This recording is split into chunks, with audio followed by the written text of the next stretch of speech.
Welcome to the Bringing Intimacy Back show, where intimacy is real. If you desire to intimately connect with yourself, your significant other, children, family, friends, community, and your higher power, this show is for you. Thus, we explore intimate topics, inspiring life stories, spirituality, and insightful tips on strengthening relationships. This show is hosted by Dr. April and her co-host, Dr. Kelly. Now let's get this episode of the Bringing Intimacy Back show started, because we share with you the secret power to intimacy to create a life you love, or love the life you create. Now here's your host, Dr. April, and co-host, Dr. Kelly. Hi, welcome to the Bringing Intimacy show, where intimacy is real. How are you doing, Dr. Kelly? I'm doing well. I feel like I'm juggling babies, though. You know, you can spin plates and keep them spinning when you're really busy, right? And if you drop a plate, don't worry. We always say, hey, you're spinning a lot of plates. I'm juggling babies. Yeah, so what babies are you juggling? Well, everything from my new job at the local college here in Northeast Michigan. Yes. And a real baby. My niece had a baby 3 weeks. Oh, awesome. What's your niece? Her. I guess your grandniece. What's your grandniece? Ivy Lou. Ivy Lou. Wonderful. I Yeah. don't juggle her, but I want her in the mix as much as possible. So it's going good. How was Costa Rica? Costa Rica was great. Yes. I was able to go to check out a retreat because that's where we're going to be doing one of the vacation counseling retreats. But it was so peaceful. Costa Rica is one of the safest countries in South and Central America. Oh, that's wonderful. That's good to know, since vacation counseling is going to be having a lot of retreats there. Yes. You can wake up and hear the monkeys and eat, pure food. Pure Vita is their slogan, which is pure life. You know, I know that you love nature and getting close to the earth and all of that. And so I bet you're just, you get to work in a beautiful place like that. That sounds beautiful, Dr. April. Yes. So like you, juggling a lot of different things. Oh, yeah. Yes. And how to find the time for it all. But it's been great. And I can't wait to share Costa Rica with everybody out there that's listening and stuff. So yeah, definitely. Yeah. And then my second book is coming out, and the second book is out, but the audio part is coming out soon. So that's been good. Do you have a date for that? September 1st. Wow, that's sneaking up here fast. Yes, definitely. Yes. And the other thing, of course, is that Bringing Intimacy Back is a nonprofit. Yeah, Yes. I love that. And there's so many more things that we can do with Bringing Intimacy Back with the show overall and help more people with it being a nonprofit. That was a wonderful move. Yes. Because that's kind of what I want to do, is to bring more resources and information about relationships, Yeah. It really does. People need free resources. People have been hit economically through all of the changes in our society more than we could have ever guessed or imagined. So right. I'm thrilled that Bringing Intimacy Back is nonprofit now. I look forward to seeing what happens. You're on a springboard, You've been doing it for 10 years, but it's like, if it hasn't launched before, this thing is going to skyrocket. Yes, I'm excited for it. Yes, definitely. I like your passions and your mission. What is the mission of vacation counseling before we get to today's topic? What is the mission, the primary mission for vacation counseling? The primary mission of vacation counseling is to bring couples to an area where they are not stressed out about their jobs and all that kind of stuff, where they're relaxed. They can take time to enjoy one another, but also learn about themselves, because we do a lot of self-intimacy in it. Learn about each other. We create that bond of intimacy among each other. And many times it also gets spiritual. We have 2 or 3 counselors, and it is sometimes pretty intense. It's intense therapy. But when we talk about therapy, sometimes it can get intense. And with intense therapy, it is good. But sometimes, you know what? There's some people that just need a quickie. Some people need a quickie. What we're talking about today. And I look forward to getting to know Elliott Connie and what he's bringing. I did a little bit of look into that. He said he was a minimalist. I can't wait to ask him questions. Yeah, so a minimalist and a quickie. People are like, what are we talking about? To the minimum. How quick is it? We can hear him laughing. Yes. Okay. Well, we'd like to welcome Elliott Connie onto the show to talk about quickies. And what I'm really talking about is solution focused therapy. Yes. Yes, that makes you True. laugh. It does make me laugh. I've never heard of what we do referred to as a quickie. I wouldn't agree, by the way, with that. But yes. Yes. And what I mean by a quickie is back in the day when they had, well, they still have it. And we still participate. Psychoanalysts, where some people would sit on the couch, lay on the couch, and be there for 5-10 years, Yep. trying to figure out the meaning of life. Yep. Yes, We don't do that. Okay, so it's a quickie. But that's just so disrespectful. No. Not a quickie. Yes, no, I know it's not a quickie. It really goes into finding what we call solutions in the sense of therapy. Kind of. I think, my name is Elliott Connie, and that's such a shitty name. Like, I can't stand the name Elliott. Like, growing up, I was born in 1976. So around the time I hit elementary school, this big, huge movie came out called E.T. Yes. And it tormented my elementary and middle school years because the main character in that movie named Elliott. Now, sometimes you just have a bad name, and solution-focused brief therapy is actually not an accurate name because it makes people think that we're like rapidly trying to find solutions or even focusing on solutions. But in fairness, that's completely not accurate. That's not what we're doing at all. What would you call it then? I mean, not what you call it, but what would you title it as?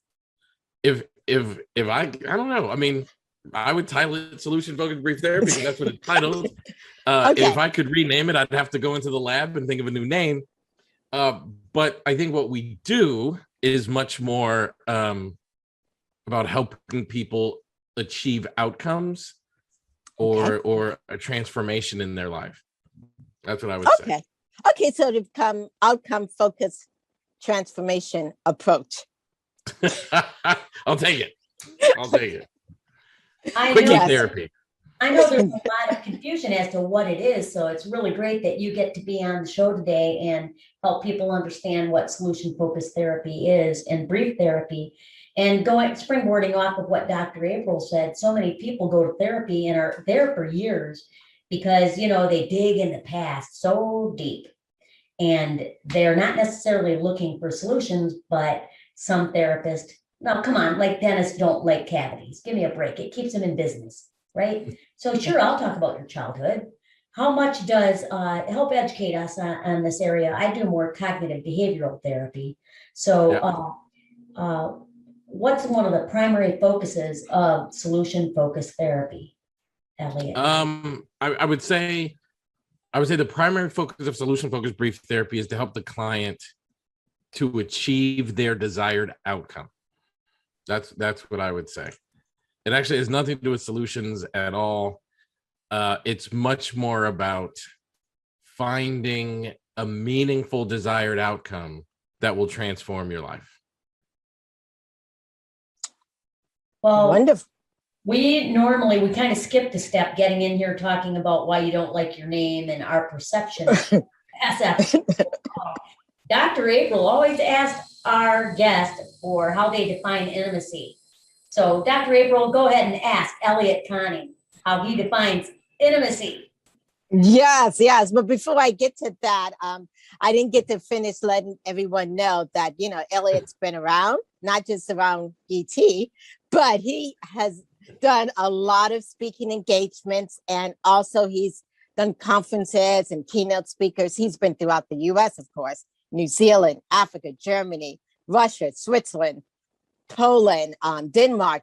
He has his own little training group that he uses and that he trains other therapists on solution focus or outcome focus. I like outcome. I really do think you should go for the outcome. And you know Yeah. what? He's also written 4 books. The Art of Solution Focused Therapy. One thing that I do like about him, though, when I've looked at other solution focused, he also brings it into couples therapy, which some people have a hard time doing. So he wrote a book also called Solution Building in Couples Therapy, Solution Focused Marriages, and Solution Focused Brief Therapy with clients with managing trauma. So with all that, all that, yes. As we're talking about couples, one of the main things that I do the show about is about intimacy. And so I kind of want to know from you, what is your definition of intimacy? When 2 people are connected in a way that they do not connect with anyone else, where the content within the connection is just for the 2 people and those people alone. That is an intimate connection to me. Interesting. 2 people connected that they can't. I like that. Yes. And how does that and the work that you do, how does that impact? I mean, do you see couples that lack intimacy? Wow, that's a good question. I wouldn't say I see couples that lack intimacy, because intimacy, as far as I'm concerned, occurs on a spectrum, on a continuum. Right. So there are people that are having low intimacy moments, or people having high intimacy moments. But I see couples where intimacy is a challenge. I see couples where people, I mean, intimacy is a really interesting thing because we often don't talk about the importance of it. Right. So like I just said, right? So intimacy is a connection between 2 people wherein the content of that connection is not shared externally. And I think oftentimes we don't realize the impact of intimacy and the power and importance of intimacy. So that's why we tell secrets that we're not supposed to tell, because like I told you that intimately between you and I did not have any intention that you would take our content and share it with someone else. Physical intimacy is another example. That's why we have extramarital affairs where people like. So we have to learn to honor intimacy. We have to learn to foster intimacy. We have to learn to build intimacy. And once we have it, we have to learn to nurture it, because it is a really, really important facet to all and every relationship. Yes, definitely. And on this show, and I'm glad you mentioned part of, sharing thoughts or sharing connection, because on the show here, we talk about intimacy. Not only the physical part, but the communication part, the emotional part, all the other various aspects of intimacy in that realm. Yes. And so as you're working with, because you work with thousands of couples. Thousands, yes. Yes. Why is your theory so important in training counselors to use it with couples? Well, because as you said earlier, which is super accurate, a lot of people don't like you. Well, first of all, a lot of people in our field don't like working with couples at all. I can't tell you, as I travel around the world, I can't tell you how many people tell me I do not see couples. I refer them to other people. So I think it's important that we train clinicians, because the reason why people don't like seeing couples is because they're scared. So I think the only way to combat that fear is to educate, right? So I think it's super important that we have to educate people that, like, here's how to do this work. Now, secondly, people don't like to use solution-focused brief therapy with couples also because they're scared, because there's a really interesting thing. So I just said solution-focused brief therapy is about achieving an outcome. So the most common question that people have is, if I'm going to work with a couple which represents 2 people, what if they have different and opposing outcomes that they want to achieve? So the therapist thinks, what on earth do I do if I have an outcome-driven approach, but I have 2 people in front of me that have 2 and opposing different outcomes? And I think it's really important that we get trained, that we know exactly how to do those things. Yeah, because I did marriage counseling. I do it on occasion here, but it's not my favorite at all. So I'm a good little case study for you on this, but what if they have the one comes into therapy, legit, this has happened with me. One comes in and the achieved outcome that they want to achieve is that they will get a divorce, and the other one comes in and wants to stay together. Ooh. But that's not the outcome. That's not the outcome.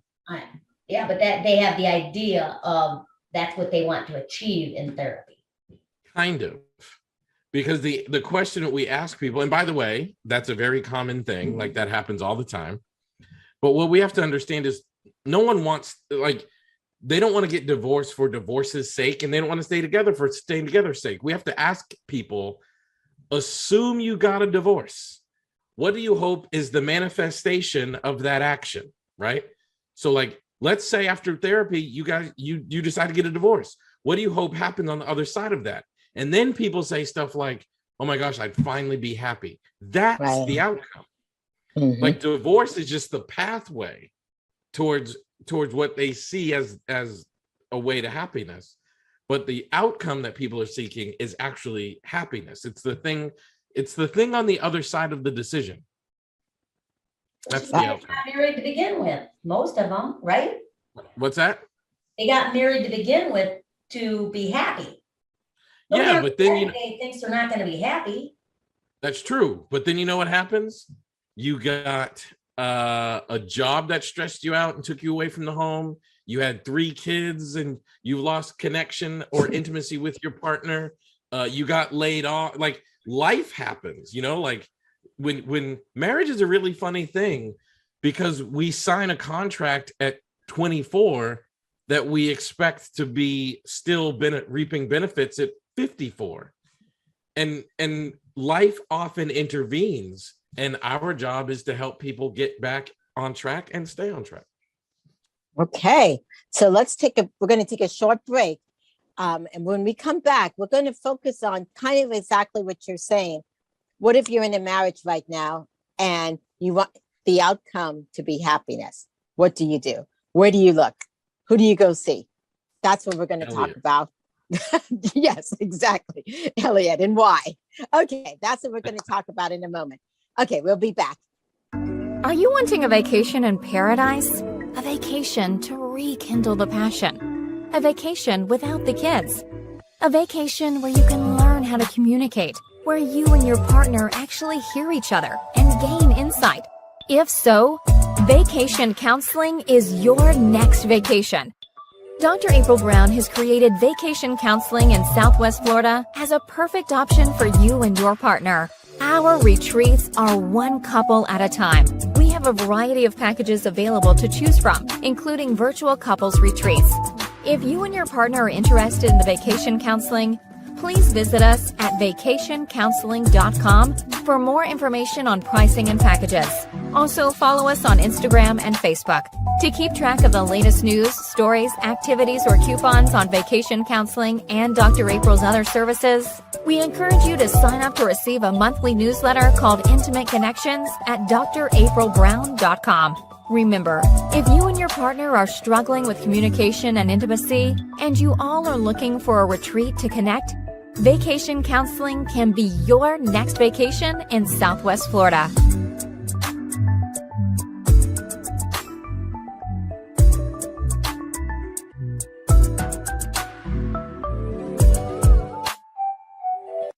Welcome back to the Brilliant Intimacy Show, where intimacy is real. We're here with Elliott Connie talking about solution focus, which is what we now are calling or focusing on is the outcome. Focusing on the outcome, yeah. Yes. So for people out there that are struggling, because even in this last year, there are so many people who are struggling with COVID, financial loss, all this extra stress that is causing, of course, a lot of relationships to break apart, because each person it's COVID and all this other stuff. It's been traumatic. So kind of basically, even in your book, Solution Focused Brief Therapy with Clients with Trauma, what do you do in those situations? What? As the couple, or what do I do as a professional? As the couple, okay. So there's a couple things that you have to do. Number one is stay connected to your partner as your partner. As we age and we mature through life, we have a tendency to fall into our other roles, like parent, professional, or whatever. You have to stay connected to your partner as your partner. Now, in the past year and a half, when we've been dealing with this pandemic, we have taken on roles that we didn't intend to. Like, we're lots of people are homeschooling their children now, because the schools closed, and for a whole year they had to become teachers when they weren't teachers. A lot of people are working from home, and it's so crazy because we went from being a very mobile society to now we're all in the house all day, every day. And it's really important that you attend to your partner even in the midst of the chaos. Now, the biggest mistake that couples make is they say stuff like, I feel disconnected from my partner, and I'm going to take a vacation to get reconnected to my partner. And but the vacation's not until February 31st. But like literally you can stay connected, dedicating just like minutes to your relationship. Like, I remember growing up, there was an infomercial when I was in high school about like 6-minute abs, and these people tell like, you do this exercise for 6 minutes and your stomach can look like this. And this like super washboard ab person was there on the TV. You can literally have like 6-minute happiness, right? Like, if you're as a couple, if you wake up in the morning and before you get up and start making breakfast and preparing school lunch, getting the kids ready for bed or ready for school, if you just laid in bed and just held your partner for 6 minutes, right? You just laid in bed, just like held your partner in a moment, like in a minute, we're going to open that door and the kids are going to come flying in and the bills are going to start, like, but for right now, we're just going to be two people who are still in love in the midst of the chaos. Those little things are the building blocks to a healthy, happy relationship that we just don't often do. So, I mean, I'm just thinking about the training of solution focus. What many of us have learned as therapists is, what is that miracle question? Yep. And then working backwards, doing baby steps. So what you're telling the couple is baby steps. Well, what I would tell the couple would be educated, nuanced steps. Okay. Like when I think of, like, if you ask anybody how they fell in love, they don't say, oh my gosh, we met and I went on a date and we went to Paris for 3 days on that date, and he just won me over in Paris. It's that little stuff. Like, a friend of mine told me, I asked a friend of mine, his wife, when you knew that he was the person for you. And he said, we were out on a date, and or she said, actually, we were out on a date, and the server brought the check to the table, and he pulled out his debit card to pay for the meal. And she said, I had never dated anyone who didn't ask who's paying. And she said, I knew he would be someone that would take care of me. And this was a really strong woman who would also let me take care of him. So my challenge to this person, so now here they are, they've been married now like 20 something years, and they're 20 years into the relationship. If that couple were to start faltering and they said, Elliott, we're kind of losing our stride, how do we get back on stride? I would say, be the man that she thinks will take care of her, and be the man that will allow her to take care of you. Like, and those things happen. Those are the nuances. Those are the things that happen between the lines of life. And so often we start thinking about, like, I need to do the, hold technique, or I need to do the whatever. But no, you need to be the person. You need to show her clues that you were the person that she fell in love with. And those things happen in those small little nuances. Those things happen in those small little moments. Like Dr. Kelly was just talking about her great niece when we started doing this. Yeah. And I can tell that this young lady matters to her, this young girl matters to her, because of the way she sparkled when she talked about it. Like, it's that little stuff. It has nothing to do with how many diapers she changes or how many bibs she like. Actually, that stuff doesn't really matter. That's not evidence of love or good aunting, if you will. The evidence of the role you play is the little subtle things in your tone when you talk about them, your tone when you talk to them, that look in your eye when you look at them. Like that. That's how you make a life. It's not about the tasks. It's about the stuff that happens between the tasks. Yeah, I love that. Those the nuances also is where sometimes in relationships, people can feel duped because they originally bought this is who this person is. And if the person changes and then they start to not pull out the debit cards, or they start to not pay, and it becomes, the arguments become about finances, then that individual can feel like, hey, wait a minute, this isn't what I thought would happen. So let's say, Elliott and Dr. April, you could speak into it also if you have a thought, with a couple who fell in love with this idea of this person. This is who they presented when the first 5 years, and then something changes. What advice would you give them? Change back. Change back. Yeah, because like if someone, well, first of all, I'm supposed to change. I don't know about you guys, but I'm 44 Yes. years old. Yes. I am not the same dude I was when I was 24 years old. So yes. So, but I have to show my partner that the person you fell in love with is still in there, and the change isn't a change that's bad for you. Like, I've got to bring my partner along with my changes.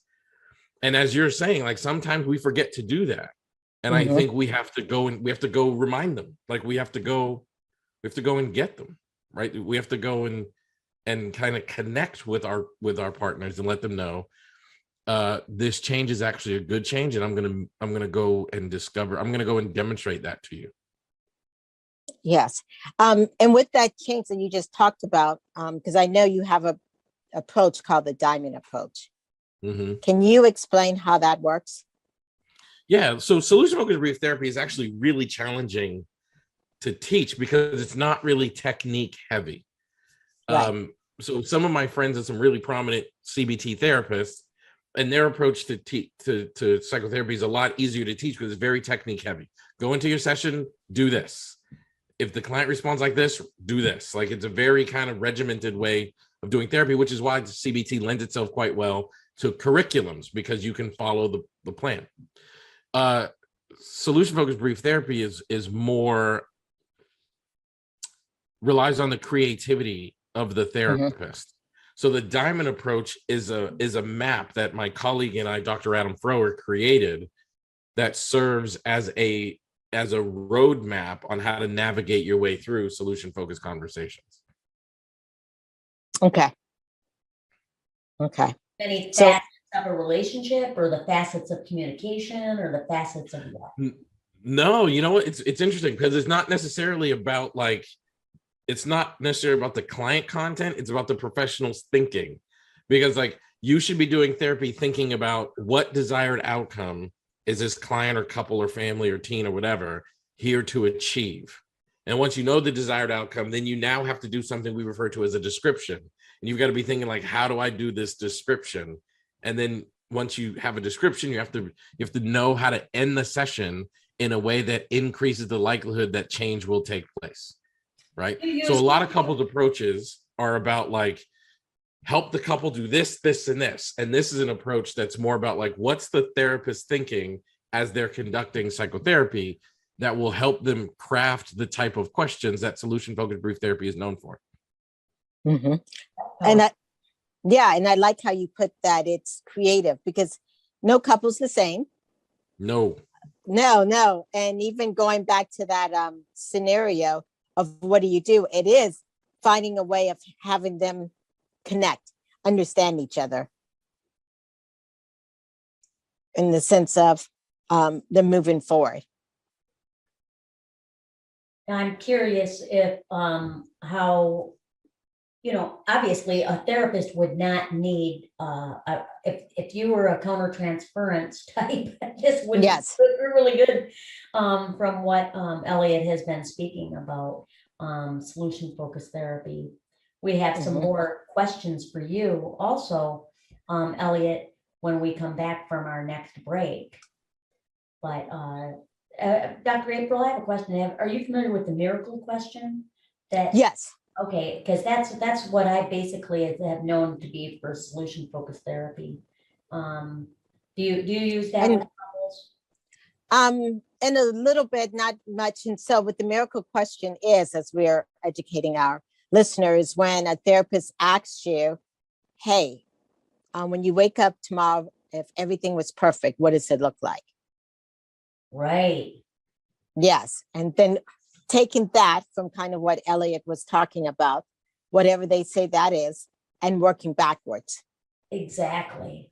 to get to the outcome, which is really important in that aspect. And I also like how he did talk about, and when I do couples therapy, I honestly, one of the first thing, and it's not in my questionnaire that they fill out for a specific reason, is to hear their backstory, hear why they got connected. Yes, because like kind of what he says, then that reminds you, oh, that's the reason why I fell in love with you. But people do change over time. They do. And But those Elliott, seeds of who they were, those seeds of who they were are still in there. absolutely. This is so positive. This is like positive psychology. You seem to weave positive psychology into your treatment. I think I would argue positive psychology weaves this into their treatment. Oh, that's great. What came first, the chicken or the egg? I like that. Right. I love that you love your the therapeutic style. And also, as a therapist myself, you reminded me to make sure, and any therapist that's listening, because we also have therapists that listen to the show, it is very, very important that you are very present in all of your therapeutic sessions. So you are the active agent, and that's what you seem to have described earlier, Elliott. But I would even go a step further. I would say, I think it's really, and by the way, sorry for the technical difficulties. I don't know, Zoom doesn't like me today. But I would say it's really, really important to be very, very present in all things that you do. Somebody once, in describing Michael Jordan, said, his greatest gift is his ability to be in the moment at all times. And this person asked Michael Jordan if he was nervous to take the last shot in a game. And Michael Jordan said, no, of course not. And he said, why aren't you nervous? And he said, why would I be nervous about a shot I haven't taken yet? Because he had the ability to stay right where he was at all times. And most of us, we get worried about things down the road or down the line. And that takes us away from being in this present moment. And I think that's true for when you're doing solution-focused brief therapy. Like if I'm going to go to a therapist, like if me and my partner are going to go to a therapist, I want a therapist that is focused and in the moment. But that's also true about every other walk of life. The thing that I think is such a shame about the human experience is I know a lot of people that worry, and then things work out well.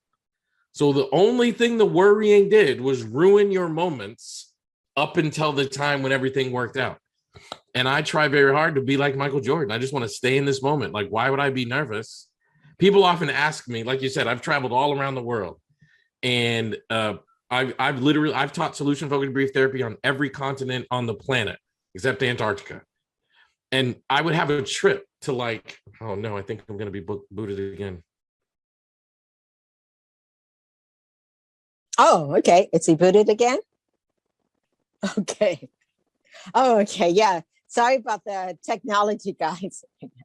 Well, we're going to take a short break right now. And when we come back, hopefully he'll be able to join us. But if not, we will continue this conversation. We'll take a short break and we'll be back in a moment. If you're listening, you have a pulse. If you have a pulse, you have stress. If you have stress, you should get a therapist. How do you find a therapist? You go online, type in therapist near me. Then you find a list of letters. LMHC, LPC, NCC. Ugh! How can you navigate and understand all this? Go to drkellyboucher.com. Dr. Kelly specializes in supporting people who suffer from stress, anxiety, burnout, and more. You can have help today. drkellyboucher.com. Welcome back to the Bringing Intimacy show, where intimacy is real. And today we've been talking about solution-focused brief therapy with Elliott Connie. He's back here. Yes. And so you were talking about, and something that Dr. Kelly had mentioned early, is when sometimes people change. Like a couple gets together, they're really happy, and then they change. And I think over the years, sometimes the change is because of stress. Yes. It's because of things that happen. And I know you did a great job just now talking about being in the moment. Yes. And sometimes people have a hard time being in the moment because I call it flooded, but they're so stressed out. And so Yes. I'm curious in the sense of your therapy approach. It is the approach of focusing on outcomes. How can you keep a person in the moment? And still, because when people think of outcomes, sometimes they're thinking of these goals and that's things in the, you know what I'm saying? Right. Versus that present moment. By helping people realize that your outcomes are only attained by your now habits. So like, I'm not really, it's not just about outcomes. It's also about the version of yourself that you are right now that is either congruent to the manifestation of that outcome or not. So once we have an outcome, then we can now really hone in on your daily, hourly, minute by minute habits that make it more likely that you will achieve that outcome or less likely that you will achieve that outcome. Like So an example is when I was younger, I wanted to be a professional baseball player. I was really good at baseball as a youth. I wanted to be a professional baseball player. So that outcome that I wanted to have impacted my moment by moment decisions. So in high school, when some of my friends were like, hey, we're skipping school and we're going to go to a party, I'd be like, no. Future professional baseball players don't do that. So I'm going to stay in school. So when my friends asked me to drink or smoke, I was like, no. Future professional baseball players don't do this. So my dreamed for future had a significant impact in the way I lived my life moment by moment. And then this can't keep happening. I know, because I just had a great question to ask you. Okay. I don't know if you can hear me. I didn't know if you learned solution focus in the room, seemed like it. Anything worth doing is going to have obstacles. And so I think it's interesting how we're springboarding off of this and we keep going to be where you are. You know, and we're having obstacles, obviously, technical difficulty getting Elliott Connie, but it keeps coming back. Yes. So while we wait for him to enter the room again, what's your perception on that last take? On the part of being in the moment? Absolutely. Yes. And what I was just gonna, he's back now. I'm so sorry. I've been teaching on Zoom all day and I don't know what is going on. Yeah. So Elliott, I was just wondering if you're, because I know we're talking about couples, but it seems like you've been doing the solution focus ever since the womb, ever since you got out your mother's womb, or? Kind of. My original training is in CBT, but I quickly in graduate school discovered solution focused, and then this was the way I turned and haven't looked back since. Okay. But what you were saying is that our now impacts everything. And now is the only thing that we have somewhat control over. But even like looking at you guys, like whenever you achieve something, both of you have doctorate degrees. That's not easy to do. At some point you said to yourself, I want to achieve this. And it impacted the decisions that you made. And I'm sure people said like, hey, you want to go to parties? And you were like, no, I got to write a paper. Or people said, hey, you want to go do this cool thing? You're like, no, I got to study for this exam. And your moment to moment decisions are what helped you become so high level educated. I think one of the biggest things that gets in the way of people is we don't have an outcome that we're focused on. So thus we're not making moment to moment decisions from an anchor point. That is definitely true. And you're right. And especially in dealing with relationships, they just think, or if you're in a marriage, that it doesn't require any work. Right. That's right. Right. And we don't even think about it. But I've got to be thinking, what kind of marriage do I want to be in? What do I want my partner to experience? And how do I make that happen? I got to be thinking about those things, because that's going to impact my moment to moment decisions. Mm-hmm. How would you suggest, in fact, I saw a question earlier from a listener, but how do you keep that in the forefront when there's so many other stressors in life? How do you However keep you that? need to. However you need to. Some people write it down. Some people have daily mantras. Some people meditate. But you keep it in the forefront the same way you keep everything. Like, how do you remember that it's important to raise your children? You know what I mean? Like, you keep the important stuff in the forefront however you need to do so. And it's different for everybody, but it's really, really important that you keep, like somebody said, the main thing is to keep the main thing the main thing. So it's really, really important to, like, once you decide, like, here's the kind of relationship I want, here's what I want my partner to experience, you just keep that stuff in the forefront, however you keep important things important. Well, may I ask you, how does spirituality show up in your therapy, in the SFT therapy? Yeah, it's so interesting you asked that, because Dr. Frower and I were just talking about that this past weekend, and that varies based upon the clinician. I happen to be a spiritual person, and so my spiritual beliefs, my spirituality, I shouldn't say spiritual beliefs, but my faith guides almost everything that I do. So that includes psychotherapy, but it doesn't show up in therapy. Like, I don't talk about faith in therapy unless my client brings it up, or I don't teach my client the Bible or anything like that. But I'm a person of faith, so my faith shows up in how I live my life, up to and including how I do therapy. Okay, so to answer a question, like you said, it depends on the therapist. Yep. Okay, and also, of course, the client. Sure. Yep. Okay. All right. And the thing that I like about solution focused brief therapy is also, it's not just done in session. It's done throughout day to day.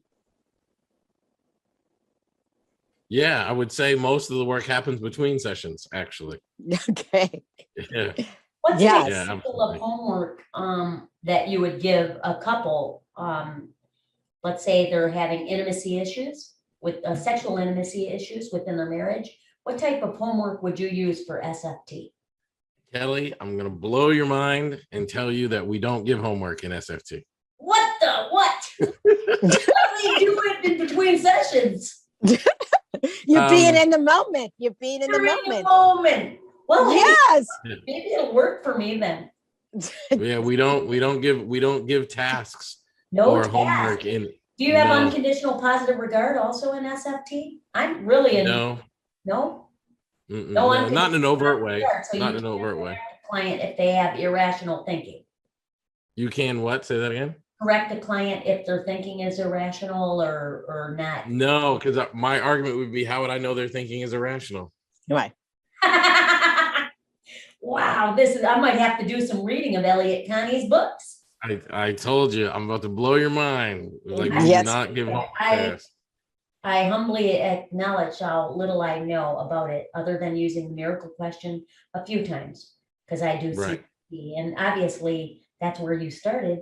And then, do you ever do in together, or do you just strictly stick with the solution focused therapy? I strictly stick with solution focused brief therapy. I don't blend in. Is adios. You have broken up with CBT. CBT and I broke up. It was a nice breakup. Like we didn't argue, or nobody was throwing anything at anybody. It was just time for me to move into this new direction. Yes. So if people are out there and couples out there listening and they want to connect with you, how can they go about doing that? Go to my website, man. Go to elliottconnie.com, 2 L's, 2 T's. You can find me on social media, Instagram, Facebook, Twitter, at Elliott Speaks, with 2 L's and 2 T's again. And I love connecting with people, man. It's like my favorite thing ever. Okay. And one of your other favorite thing is helping therapists out. So yeah, man, I want to help therapists so that they can help more clients. Like the reason why I like working with couples, the most impactful thing you can do to someone's life is help them experience more love. So I want to make more love happen in this world. Like that is what when I die, I want to say, here was a true love maker. Like this man made love happen more in this world. That is honest to goodness what I want. Okay. So how can therapists, because I know you have classes. Yep. Yes. How can they're listed on my you? website, right? Go to elliottconnie.com. You'll see webinars, courses, all of it, man.